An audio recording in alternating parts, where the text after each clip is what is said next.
by Bethany Minelle, entertainment reporter. Love Island, the reality game show where contestants compete to find love, has charmed the nation. The show boasts some impressive credentials: an idyllic location, Majorca, beautiful contestants tend to kick off, plus weekly editions and evictions, and plenty of screen time, 6-hour-long episodes per week. Image, yoga, but with a Love Island twist, and it has viewing figures to match. Wednesday night's episode was the most watched program ever on ITV2, attracting 3 million viewers. This beat the show's launch at the start of the month, which previously claimed ITV2's highest-ever audience with an average of 2.9 million viewers. So why is it so successful? BAFTA-winning presenter Ian Sterling's quippy voiceover certainly helps to lubricate the on-screen action. Sterling studied law at Edinburgh University, before going on to present children's TV and earning his presenter stripes alongside a scruffy terrier puppet called Hacker. The voice of Love Island, he now dates former MTV presenter and Love Island fan Laura Whitmore. She apparently pumps him for Island gossip on a regular basis.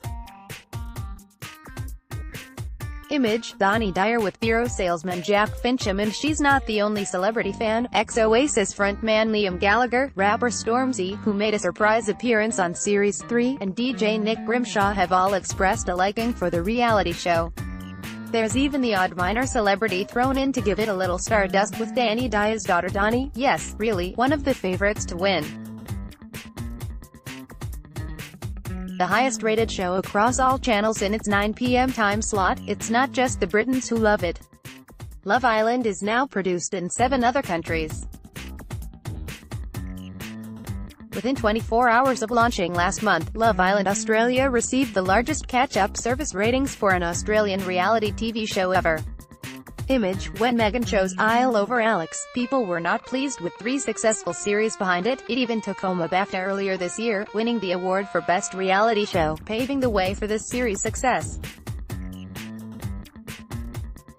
Thorpe Park is opening its own Love Island-themed attraction, complete with beach, this summer.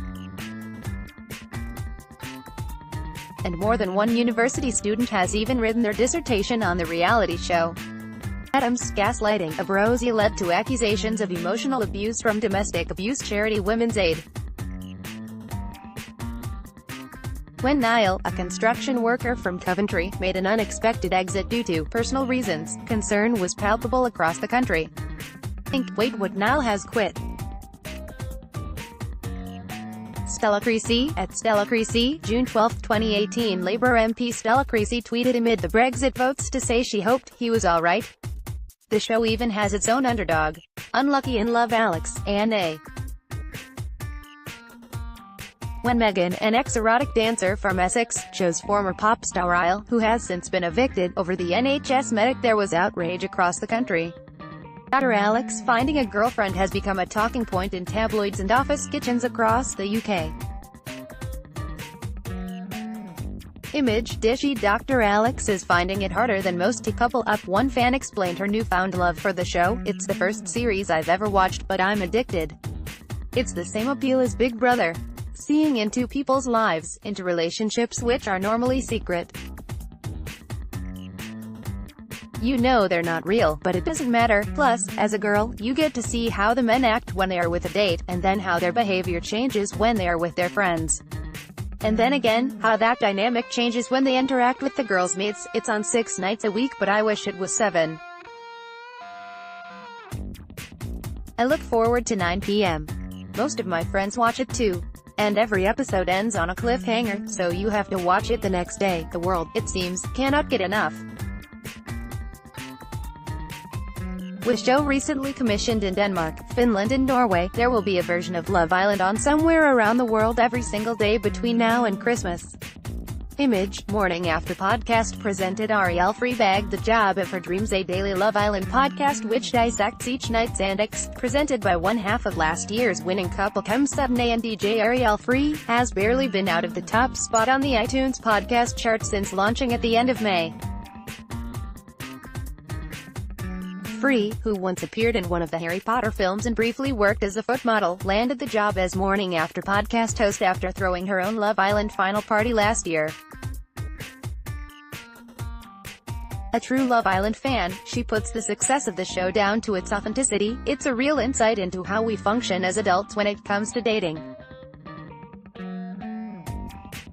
There are always those moments you can relate to, the uncertainty, the lust, the love. Last year's show moved away from all the sex and focused more on the relationships between people. I think that's why everyone became so gripped.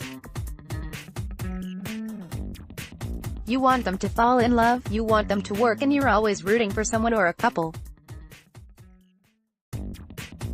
I genuinely feel heartache when it doesn't work out for some of them. Image, the girls have a conflab in the bedroom. Love Island commissioning editor Amanda Stavry agrees that the tone of the show is of primary importance. Explaining how the production team carefully edit any intimate scenes, she says, "It's really important that it's not a salacious show, that it isn't grubby." Stavry also puts its success down to not being full of conflict, and the fact it doesn't feel exploitative. When whittling down the vast numbers of entries, producers insist they don't cast for potential conflict, instead relying on the natural dating dynamic to create tension.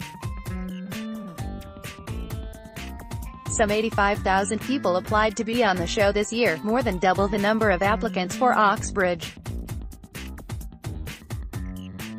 Image, the boys catch up in the garden. Love Island producer Richard Cowles has called the non-scripted show aspirational, relatable, and all about falling in love. However, Cowles goes on, if people don't like it, they don't have to watch. We're not pretending to be anything other than an entertainment show that's a distraction from real life, geared towards a younger audience. Over half of Love Island's launch night viewers were aged 16 to 34. Only Britain's Got Talent, shown on ITV's main channel, has attracted a bigger audience for that demographic on any channel so far this year. Like Britain's Got Talent, Love Island can boast critical acclaim within the industry as well as popularity with the public, thanks to its BAFTA win earlier this year. Ariel Free says that success is in large part down to the hard work of the production team. "I think Love Island winning the BAFTA was a true reflection of what audiences are consuming and enjoying. It's such a great accolade, especially for all the cast and crew who worked tirelessly over the year and the 2 months in the villa to make it as entertaining and memorable as possible." It's also possible that Love Island can put its popularity down to the simple fact that people love to see their own experiences reflected on screen. If you take away the location, honed physiques and perfect hair, what you are left with is people attempting to connect, along with all the pitfalls and pleasures that come along with that gamble.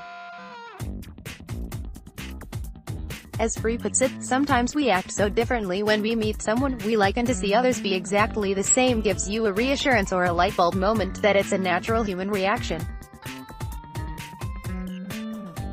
It shines a spotlight on how weird and wonderful we all are when it comes to finding love. One thing's for sure, with around 30 episodes still to go, there's plenty of time to fall in love with the show everyone's talking about this summer.